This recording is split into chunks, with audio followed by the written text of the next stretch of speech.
안녕하세요. 미국주식론 대학의 미준입니다. 9월 2일 오늘의 미국주식 뉴스를 시작합니다. 오늘의 변함없이 미국 주식 투자의 정석을 지키고 있는 미준에 오신 것을 환영합니다. 2024년 9월의 첫 번째 방송입니다. 올 여름은 좀 길게 느껴졌죠. 7월 달에는 미국 증시 추세가 너무나 좋지 않았고요. 8월 달은 마지막에 많이 회복이 됐지만 8월 초의 변동성은 정말 극심했습니다. 그래서 아무래도 주식 투자를 편안한 마음으로 하기가 어려웠던 시기인 것 같은데요. 매년 여름이 이렇게 좀 어려운 것 같습니다. 그리고 한 가지 더 최근 들어서 제대로 된 조정이 사실상 없었거든요. 물론 이제 나스닥 같은 경우는 10% 이상 떨어지긴 했지만 S&P 500을 기준으로 해서는 뭐 그렇다 할 조정이 나타나고 있지 않습니다. 그럼에도 불구하고 주가가 떨어질 때마다 조금 힘겨움을 토로하시는 분들이 계십니다. 그래서 주식 투자는 원래 이렇게 좀 올라갔다 떨어졌다 올라갔다 떨어졌다 이렇게 변동성이 극심하다는 걸 좀 기억을 하실 필요가 있고요. 이렇게 떨어질 때마다 우리가 평소에 좋은 분석을 가지고 줍줍 기회를 기다리고 있었던 주식을 모아간다면 결국에는 수익률이 계속해서 상승할 수 있는 기회가 될 수도 있는 거고요. 우리가 머지않아 미국 주식으로 은퇴할 수 있는 기회가 확보되는 소중한 기회가 바로 변동성이 주는 하락장이다. 이러한 점을 좀 기억하셨으면 합니다. 자, 9월 달에는 많은 분들께서 좀 마음을 편안하게 먹으실 수 있도록 좋은 장세가 펼쳐졌으면 하는 바람을 가지고 있습니다. 하지만 역사적으로 봤을 때 9월은 가장 좋지 않은 달입니다. 그래서 조금은 마음의 각오를 하고, 하지만 올해는 대선이 있잖아요. 그래서 아무래도 미국의 집권당이 대선을 앞두고 미국 주식이 폭락하도록 그냥 두진 않겠다. 이렇게 좀 희망을 가지고 9월 달을 열어보도록 하겠습니다. 자, 그럼 9월 2일 보내드리는 오늘의 미국 주식 뉴스 바로 시작합니다. 오늘은 월요일입니다. 거기에다가 9월 달의 첫 번째 방송이기 때문에 지난 한 주의 미국 증시 시황 그리고 2024년 8월 달에는 어떤 일이 있었나 한꺼번에 정리해보는 기회를 마련하도록 하겠습니다. 가장 먼저 finviz.com에서 제공하는 S&P 500의 맵을 일주일 현황으로 살펴보도록 하겠습니다. 제가 기간을 일주로 바꿔놨고요. 보시는 것처럼 대부분의 종목이 상승을 했죠. 빨간색이 드문드문 보이긴 하는데요. 사실상 떨어진 종목의 수가 굉장히 제한적입니다. 반도체 쪽에 이제 엔비디아가 7.73% 조정을 받았고요. 브로드컴이 마이너스 2.13, AMD가 마이너스 4.14, 그리고 마이크론 테크놀로지가 6.43% 떨어지면서 반도체 종목들은 많이 떨어졌습니다. 하지만 대체적으로 봤을 때 떨어진 종목의 수가 올라간 종목의 수보다는 훨씬 더 적은 굉장히 강력한 장세가 발견이 되고 있고요. S&P 500의 시장 폭을 보시면 굉장합니다. 지난주 금요일 날 장이 마감됐을 때를 기준으로 했을 때 현재 50일 이평선 이상으로 주가가 올라가 있는 종목의 퍼센티지는요. 무려 81.51%입니다. 따라서 지금 현재 80% 이상이 굉장히 강력한 단기적인 모멘텀을 뽐내고 있다. 이렇게 보시면 되고요. 장기적인 추세는 계속해서 이어지고 있죠. 78.13%가 200일 이평선 이상으로 주가가 형성돼 있다. 따라서 지금 현재 S&P 500을 기준으로 했을 때 굉장히 추세가 좋은 종목들이 많이 있기 때문에 당분간 강세가 이어지지 않을까 이렇게 조심스럽게 예측이 가능할 것 같습니다. 빅스 지수 오래간만에 한번 보시죠. 빅스가 많이 떨어졌는데요. 보시는 것처럼 15.00을 가리키고 있습니다. 따라서 조만간 이제 200일 이평선 이하로 떨어질 가능성이 높아지는 거죠. 자, 과거 1년의 추세를 보시면요. 빅스가 이렇게 200일 이평선 위상으로 올라갔을 때가 조정이었죠. 작년에 10월 달에 그랬고요. 올해 3월 달에서 4월 달에 같은 형세가 펼쳐졌습니다. 따라서 이번에도 빅스가 200일 이평선을 돌파하면서 굉장히 어려운 장세가 7월 달 그리고 8월 초까지 이어졌는데요. 이제는 어느 정도 공포지수가 안정을 되찾으면서 조정이 끝나가는 것이 아닌가 이렇게 희망을 갖게 하는 모습을 보여주고 있습니다. 다음에는 공포 탐욕 지수고요. 공포 탐욕 지수가 아주 오래간만에 탐욕으로 넘어갔습니다. 63을 가리키고 있죠. 이 지수가 이제 75를 넘어서 80, 90까지 올라가면 그때는 이제 과매수 상태이기 때문에 조금 조심을 해야 되죠. 하지만 지금 현재 탐욕을 가리키고 있는 것은요. 오히려 투자자 입장에서는 굉장히 반가운 일입니다. 그만큼 심리가 지금 상승되고 있다. 투자자들이 상승장을 점치고 있다는 것을 공포 탐욕 지수에서 다시 한번 확인해 볼 수가 있는 거죠. 다음에는 시장의 모멘텀을 체크해 보도록 하겠습니다. 시킹 알파의 스파이 페이지에 와 있는데요. 스파이라는 것은 S&P 500을 추종하는 ETF죠. 자, 스파이에 들어오셔서 모멘텀을 클릭하시고요. 밑에 쪽으로 쭉 내려오시면 일단 이동 평균을 살펴볼 수가 있습니다. 현재 스파이 같은 경우는요, 10일 이평선, 50일 이평선, 100일 이평선, 200일 이평선을 모두 초과하는 굉장히 훌륭한 모멘텀을 자랑한다. 주가 흐름이 굉장히 훌륭하다. 이렇게 단정을 지을 수가 있는 거고요. 한 칸 더 밑으로 내려오면 RSI가 있습니다. Relative Strength Index죠.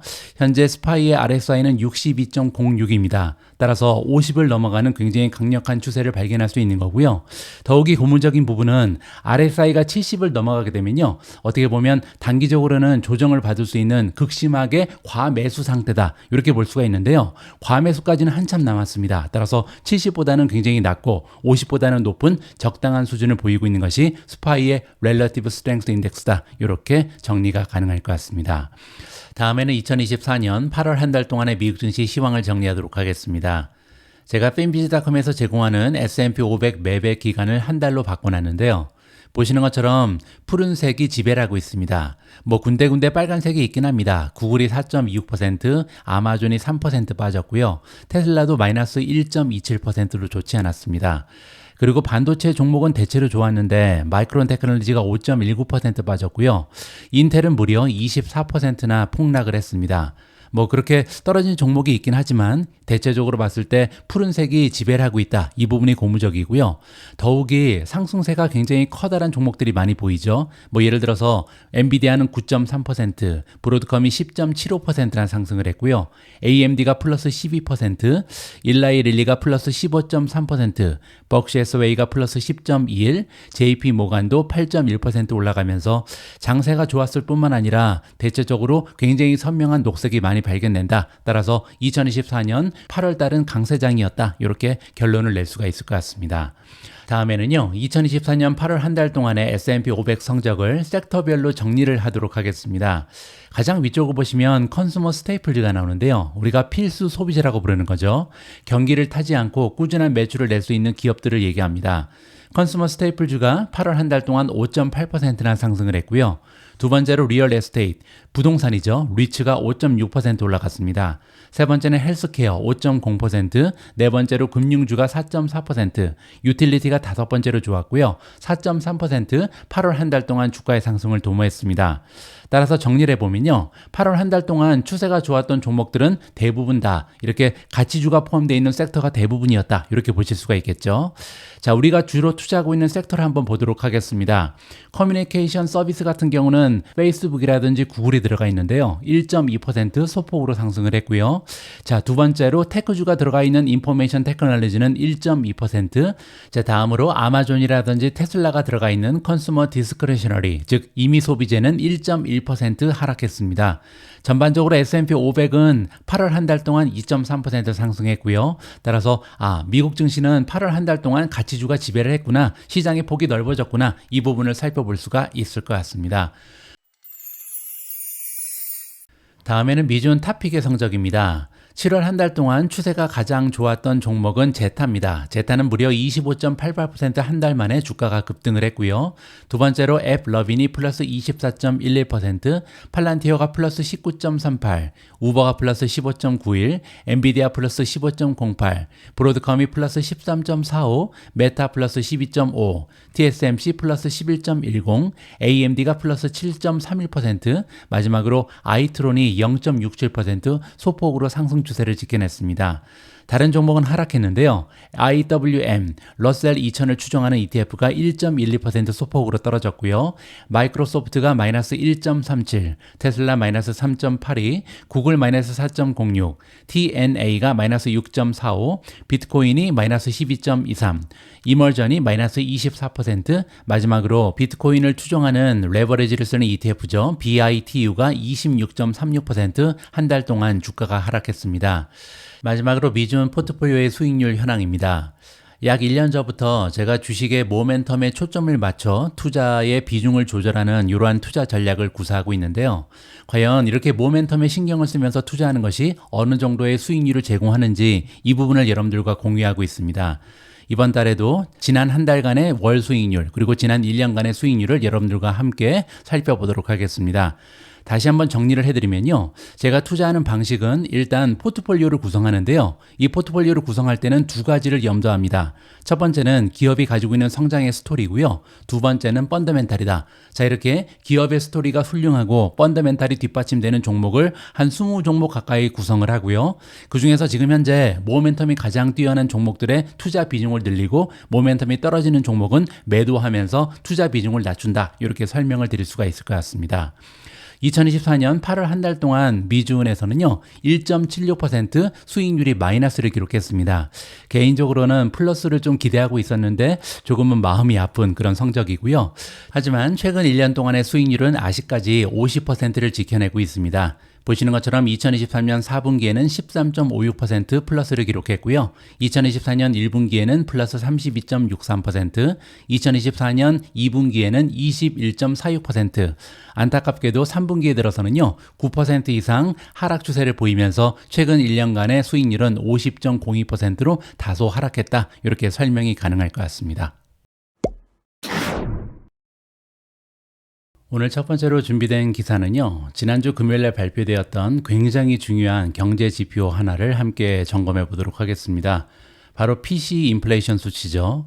자, 일단 제목을 보시면요, PC 인플레이션 수치 발표로 인해서 9월에 금리 인하가 확정됐다. 굉장히 긍정적으로 해석을 하고 있는데요. 어떤 내용인지 구체적으로 한번 살펴보시죠. 연방준비제도 이사회가 선호하는 미국의 근원 인플레이션 지표가 완만한 속도로 상승했고요. 7월 달에 가계 지출이 증가하면서 다음 달 금리 인하를 시작하려는 정책 입안자들의 계획에 힘을 실어주고 있다. 이렇게 정리가 가능합니다. 금요일에 발표된 미국 경제 분석국의 자료에 따르면요. 변동성이 큰 식품 및 에너지 품목을 제외한 이른바 근원 개인 소비 지출 물가지수, 우리가 코어 PCE라고 부르는 거죠. 이 코어 PC는요, 6월보다 0.2% 상승하는 데 그쳤습니다. 게다가 경제학자들이 인플레이션의 궤적을 더 정확하게 측정하기 위해 살펴보는 3개월 연율 기준으로는요, 올해 들어서 가장 적은 1.7% 상승에 그쳤다. 여기 나와 있는 3개월 연율은요, 과거 최신 3개월 동안의 기록만 가지고 곱하기 4를 하는 겁니다. 그렇게 되면요, 지금의 3개월 동안의 추세가 이어진다면 1년 동안은 인플레이션이 1.7% 올라가는데 그칠 것이다. 이렇게 계산이 나온다는 거죠. 여러분들 잘 알고 계신 것처럼 연준의 목표는 2.0입니다. 따라서 지금 현재 3개월간의 추세를 보면요, 2.0을 달성하고도 남음이 있다. 굉장히 좋은 추세다. 이렇게 정리가 가능하겠죠. 지난 3개월 동안의 기저 인플레이션이 연중 가장 작은 상승폭을 기록하면서 인플레이션 추세가 완화되고 있고요. 미국 소비자 지출이 회복세를 보였다. 이렇게 정리해주고 있습니다. 자, 여기 표를 한번 보시죠. 일단 PCE를 보시면요, 지난달에 비해서 0.2% 올라갔는데 시장의 전망치는 0.2였습니다. 그리고 헤드라인 PCE를 작년과 비교했을 때 2.5% 올라갔고요. 전망치 역시 플러스 2.5%였죠. 자, 고무적인 부분은 연준에서 가장 중요하게 여기는 코어 PCE죠. 코어 PC라는 것은요, 변동성이 커다란 식품과 에너지를 제외하고 다시 한번 계산한 인플레이션이다. 이렇게 보시면 되고요.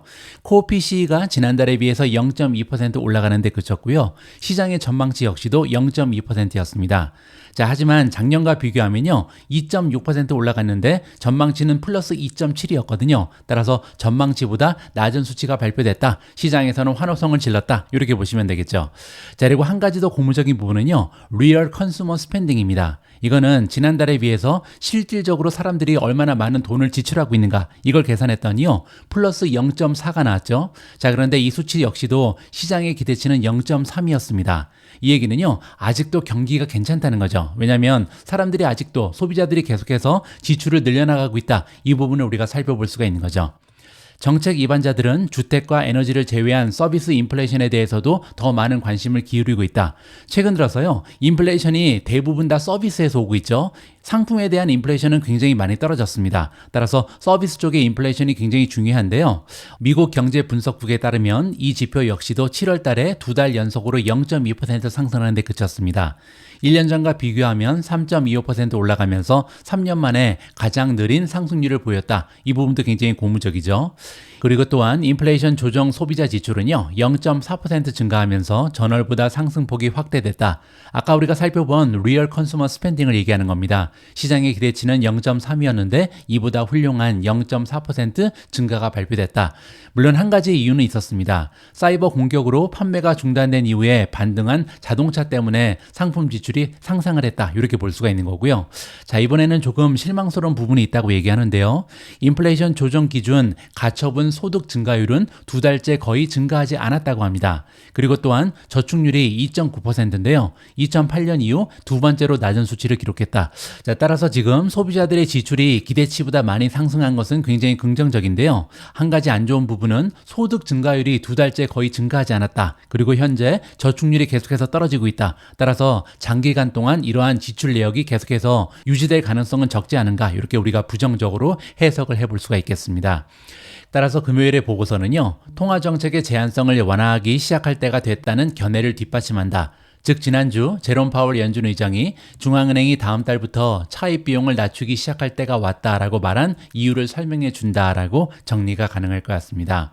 자, 이번에는 전문가의 의견인데요. 7월 PCE 보고서는 인플레이션이 냉각 경로에 있으며 연초에 보았던 재가속화에서 벗어났다는 것을 확인시켜 주는 것이다. 이는 좋은 소식이다. 왜냐면요, 2024년 여러분들 기억하실 겁니다. 1월달, 2월달, 3월달 PCE가 굉장히 높았잖아요. 따라서 그때는 다시 한번 인플레이션이 가속화되는 것이 아닌지 걱정스러웠죠. 자, 그런데 이러한 걱정을 말끔하게 없어주는 굉장히 좋은 수치가 7월달 발표가 됐다. 이렇게 보시면 됩니다. 자, 이제 진짜 뉴스는요, 노동시장에 어떤 일이 일어날 것인가, 이것이 가장 중요하다. 왜냐면요, 두 가지의 문제가 있었죠. 하나는 인플레이션이 정말로 잡힐 것인가, 두 번째는 경기 둔화가 나타나지 않을 것인가. 그 중에서 이제 인플레이션 걱정은 사라졌다. 이렇게 보시면 될 것 같고요. 이제 중요한 것은 하나다. 그냥 리세션만 안 나오면 된다. 이렇게 정리가 가능하겠죠. 자, 그리고 또한 금요일에 발표된 미시간 대학교의 별도 데이터에 따르면요, 1년 후 인플레이션 기대치 역시도 2020년 말 최저치로 완화되었다고 합니다. 따라서 이제 시장에서는요, 더 이상 인플레이션을 걱정하지 않는다. 유일한 걱정거리는 리세션이다. 다시 한번 확인이 가능한 거죠. 결론적으로 이번 주에 발표될 8월 고용 보고서는요, 9월 17일, 18일 FOMC 회의 전에 정책 입안자들이 마지막으로 확인할 수 있는 지표가 될 것이다. 자, 이번 주 금요일입니다. 너무나 중요한 지표가 발표가 될 예정에 있고요. 아침 8시 30분에 8월 달에 미국 고용 보고서가 발표될 예정입니다. 지금 현재 이코노미스트들의 전망치를 살펴보면요, 7월 달에는 11만 4천 개 증가하는 데 그쳤습니다. 하지만 이번 달에는 비농업 고용이 16만 3천 개 정도는 추가될 것이다. 이렇게 긍정적으로 기대를 하고 있는 거죠. 또한 실업률은요, 4.3%에서 4.2%로 하락할 것으로 예상이 나오고 있습니다. 자, 이번에는요, 굿뉴스가 될 가능성이 굉장히 높죠. 따라서 시장의 전망치를 초과하는 많은 수의 일자리가 창출될 것을 기대해야 되고요. 또 한 가지, 실업률이 4.3에서 4.2로 소폭이라도 하락한다면 굉장히 증시에서는 긍정적으로 받아들일 가능성이 높다. 이렇게 정리를 해드릴 수가 있겠습니다. 지난주에 엔비디아의 주가는요, 8% 가까이 하락을 했습니다. 엔비디아를 보유하고 계신 투자자 입장에서는 왜 이렇게 주가가 떨어지지 걱정이 좀 늘고 있는 상황인데요. 그래서 이번에 준비된 기사는요, 엔비디아의 주가 하락이 두렵지 않은 이유라는 긍정적인 이야기를 한번 들어보도록 하겠습니다. 엔비디아의 투자자들은요, 칩 제조업체의 단기 실적 그리고 관련된 주식의 변동성은 무시하고 대신에 인공지능 붐의 개선 배경과 AI 애플리케이션에 적합한 엔비디아의 차세대 GPU에 초점을 맞춰야 한다라고 주장하고 있습니다. 엔비디아와 함께 약 3조 달러 규모의 다른 두 회사, 애플과 마이크로소프트가 나오는데요. 최근 분기에 각각 전년 대비 5% 그리고 15%의 매출 성장을 기록했습니다. 따라서 지금 현재 시가총액은 세 기업이 거의 비슷하잖아요. 그런데 애플은 성장률이 5%밖에 안 되고요. 마이크로소프트 같은 인공지능 수혜주임에도 불구하고 15% 정도 매출이 성장하는 데 그쳤다. 따라서 엔비디아는요, 계속해서 동종업계를 압도하며 같은 규모의 기술 기업으로는 역사적으로 전례 없는 성과를 달성하고 있다. 이 부분에 우리가 초점을 맞춰야 된다는 거죠. 엔비디아는 7월에 마감된 회계년도 2분기에 전년 동기 대비 122% 성장한 300억 달러의 매출을 달성했다. 수요일에 발표했습니다. AI 수요에 힘입어서 데이터 센터 비즈니스는요, 무려 154%로 더 큰 폭의 성장을 기록했고요. 또한 이번 분기에 대한 강력한 전망을 제시하면서 월가의 기대치를 넘어서는 가이던스를 제시했고요. 이사회에서는 500억 달러의 규모의 추가 자사주 매입 프로그램을 승인했다. 따라서 여러 가지 다양한 굿뉴스들이 굉장히 많이 발표가 됐다는 거죠. 그럼에도 불구하고 주가는 떨어졌는데요. 이렇게 강력한 실적이 뒷받침이 되기 때문에 걱정할 필요가 없다. 첫 번째 긍정적인 이유를 제시합니다. 자, 그리고 또한 블랙엘 그래픽 처리 장치에 대한 엔비디아의 논평을 고려할 때 회의적인 시각은 부당하다 이렇게 이야기를 하고 있는데요. 어떤 얘기인지 한번 들어보시죠. 먼저 향후 AI 인프라에 공격적으로 투자할 계획이라고 밝힌 알파벳, 마이크로소프트, 메타 플랫폼 등 엔비디아의 대형 기술 고객들의 지출 의향에 대한 확신이 높다는 점을 기억해야 된다 이렇게 주장합니다. 마이크로소프트는요, 애저 AI 서비스의 용량 제약으로 인해서 수요를 충족할 만큼 충분한 AI GPU 서버를 보유하지 못했다 이렇게 직접 밝혔고요. 메타의 경영진도 내년에 AI 인프라 투자를 크게 늘릴 계획이다 이렇게 발표한 바가 있습니다. 투자자들의 또 다른 주요 질문은 블랙엘 출시 시기인데요. 이 역시도 걱정할 필요가 없다라고 주장합니다. 엔비디아는 수요일 생산 수율을 계산하기 위해 칩 웨이퍼에 회로를 인쇄하는 데 사용되는 제조 템플릿인 블랙엘 칩 마스크의 디자인을 변경해야 된다는 사실을 인정했다라고 합니다. 자, 그런데 좋은 소식이 있는데요. 이미 이 디자인 수정이 완료됐다는 부분이다. 따라서 연기는 더 이상 없다는 거죠. 4분기에 블랙엘 출하로 수십억 달러의 매출을 기대하고 있다. 이렇게 밝혔고요. 이후 분기에는 더 큰 생산량 증가를 예상하고 있다. 따라서 앞으로 블랙엘 출시되면서 점점 더 많은 매출을 확보할 수 있다. 엔비디아가 직접 밝혀줬다는 거죠. 엔비디아의 CEO 젠슨 황은요, 투자자 및 애널리스트와의 실적 컨퍼런스 콜에서 블랙엘의 성장 잠재력에 대해서 명확하게 설명을 했습니다. 뭐라 그랬냐면요, 마스크 변경은 완료됐다. 기능적인 변경은 필요하지 않았다. 이 얘기는요, 곧 대량 상생할 것이다. 이렇게 얘기하는 거죠. 따라서 내년에 데이터 센터 사업이 크게 성장할 것으로 예상한다. 블랙엘은 업계 판도를 완전히 바꿀 것이다. 이렇게 블랙엘의 출시에 대해서 긍정적인 이야기를 직접 했습니다. 블랙엘의 성능은 수요가 엔비디아 차세대 GPU 생산 능력을 능가할 가능성이 높은 커다란 이유가 될 것이다. 지난주에 엔비디아는요, MLPerf라는 업계 표준 AI 벤치마크에서 블랙엘의 첫 번째 성능 세부 정보를 공개했습니다. 이 테스트에서 블랙엘은요, AI 모델을 실행할 때 현재 GPU보다 최대 4배나 더 빠른 것으로 나타났다. 자, 따라서 정리를 해보면요, 지금까지도 여러분들 잘 알고 계신 것처럼 엔비디아의 GPU는요, 없어서 못 파는 굉장히 인기가 많은 상품입니다. 자, 그런데 블랙엘이 나올 때가 얼마 남지 않았죠. 그리고 블랙엘이 나오게 되면요, 지금 없어서 못 파는 GPU보다도 최대 4배나 더 빠른 것이다. 따라서 블랙엘이 나오게 되면요, 그때도 없어서 못 팔 것이다. 가격과 성능은 더 올라가겠죠. 따라서 앞으로도 꾸준히 엔비디아의 성장은 지속될 수밖에 없다. 이러한 이론이 뒷받침되고 있습니다. 장기적으로 봤을 때 GPU 수요가 견고하게 유지되고 2025년 한 해 동안 강력한 성장세를 보인다면 블랙엘의 정확한 출하 시기는 몇 주가 늦어지든 몇 달이 늦어지든 중요하지 않다. 이것이 바로 엔비디아의 주가를 견인할 것이다. 따라서 걱정하지 마라. 이렇게 정리가 가능합니다. 이번에는 오래간만에 엔비디아의 펀더멘탈을 좀 살펴보도록 하겠습니다. 엔비디아의 주가가 지난주 금요일 1.51% 상승하면서 주가는 지금 119.37을 찍고 있고요. 자, 레이팅부터 보시죠. 자, 일단 팩터 그레이드를 보시면 밸류에이션이 D-, 성장률은 A+, 수익률은 A+, 모멘텀 A+, 마지막으로 어닝의 전망치는 B+로 좋은 추세를 나타내고 있습니다. 자, 이렇게 종합적으로 봤을 때 퀀트 레이팅이 아직까지는 3.49에서 벗어나지 못하고 있는데요. 다시 한번 말씀드리지만 퀀트 스코어는요, 단 한 가지라도 D-나 F를 받으면 절대 매수 의견을 주지 않는다. 따라서 밸류에이션 때문에 아직까지도 매수 의견을 받지 못하고 홀드에 머물러 있다. 이렇게 보시면 됩니다. 자, 따라서 밸류에이션이 얼마나 나쁜지 확인을 해봐야 되는데요. 실제적으로 엔비디아의 밸류에이션은 그렇게까지 나쁘진 않습니다. 물론 이제 PS 레이쇼를 기준으로 하면 굉장히 높죠. PS 레이쇼를 포워드로 보시면요, 23.34배입니다. 향후 1년 동안 만들어낼 것으로 기대되는 매출에 비해서 무려 주가가 23.3배나 올라가 있거든요. 과거 5년의 평균은 18.76이기 때문에 과거에 비해서도 굉장히 비싼 주식이다. 이렇게 단정을 낼 수가 있습니다. 하지만 P2로 옮겨서 보시면 상황이 많이 달라지죠. PE 레이쇼를 포워드로 보시면 43.3이다. 그만큼 지금 수익률이 많이 올라갔다는 거죠. 따라서 1년간 만들어낼 것으로 기대되는 순이익에 비해서는 주가가 43.4배 올라가 있고요. 과거 5년 평균은 63.19입니다. 따라서 원래 가지고 있던 과거의 PER보다는 훨씬 더 낮은 수준이고요. 또 한 가지, 지금 현재 성장률이 너무나 좋기 때문에 PEG는 1.15까지 떨어져 있죠. 자, 그리고 1.15는요, 과거 5년 평균이 2.09이기 때문에 PEG 역시도 역사적으로 봤을 때 굉장히 낮은 수준까지 떨어져 있다. 따라서 밸류에이션만 문제라면 사실상 걱정할 필요가 없는 주식이 엔비디아가 아닐까, 이렇게 우리가 단정을 내도 좋을 것 같습니다. 다음에는요, 엔비디아 주식의 모멘텀을 살펴보도록 하겠습니다. 서머리로 다시 오셔서 어드밴스 클릭하시고요. 밑에 쪽에 보시면 차트 바이 트레이딩 뷰가 있죠. 이쪽으로 들어가셔서 테크니컬을 클릭하시면 됩니다. 자, 지금 26가지의 모멘텀 지표 중에 6가지는 매도를 주장하고 있고요. 9가지는 중립, 그리고 11가지는 매수 의견을 주고 있습니다. 따라서 전반적으로 매수 의견을 받고 있는 건강한 모멘텀이 지켜지고 있다, 이렇게 보시면 되겠죠.